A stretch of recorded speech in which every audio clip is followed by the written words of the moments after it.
तो जय मसीह की। आज हम पढ़ेंगे रोमियो अध्याय 2, परमेश्वर का न्याय। अतः हे दोष लगाने वाले, तू कोई क्यों ना हो, तू निरुत्तर है, क्योंकि जिस बात में तू दूसरे पर दोष लगाता है उसी बात में अपने आप को भी दोषी ठहराता है। इसलिए कि तू जो दोष लगाता है स्वयं ही वह काम करता है। हम जानते हैं कि ऐसे ऐसे काम करने वालों पर परमेश्वर की ओर से ठीक ठीक दंड की आज्ञा होती है।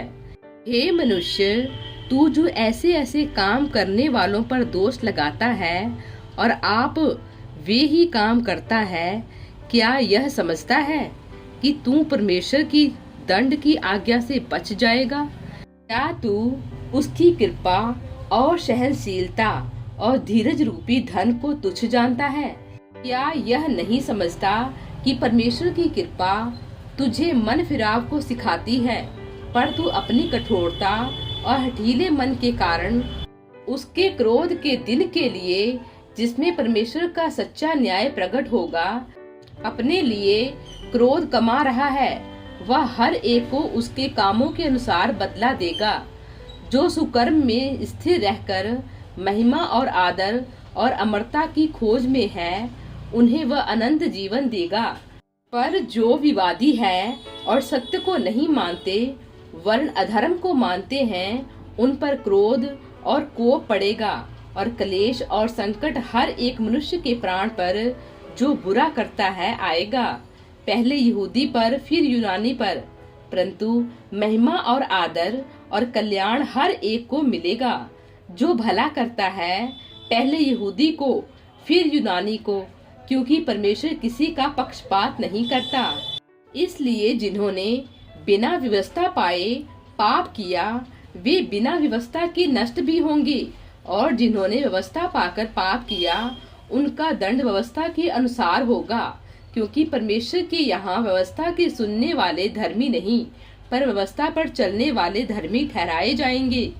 फिर जब अन्य जाति लोग, जिनके पास व्यवस्था नहीं, स्वभाव ही से व्यवस्था की बातों पर चलते हैं, तो व्यवस्था उनके पास न होने पर भी वे अपने लिए आप ही व्यवस्था हैं। वे व्यवस्था की बातें अपने अपने हृदयों में लिखी हुई दिखाते हैं, और उनके विवेक भी गवाही देते हैं, और उनके विचार परस्पर दोष लगाते या उन्हें निर्दोष ठहराते हैं।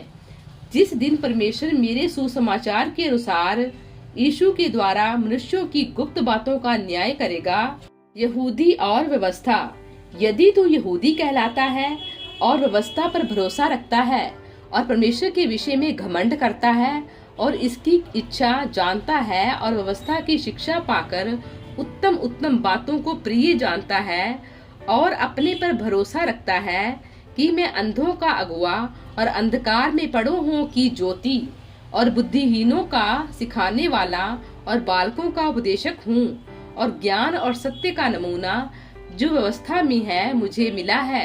अतः क्या तू जो दूसरों को सिखाता है अपने आप को नहीं सिखाता?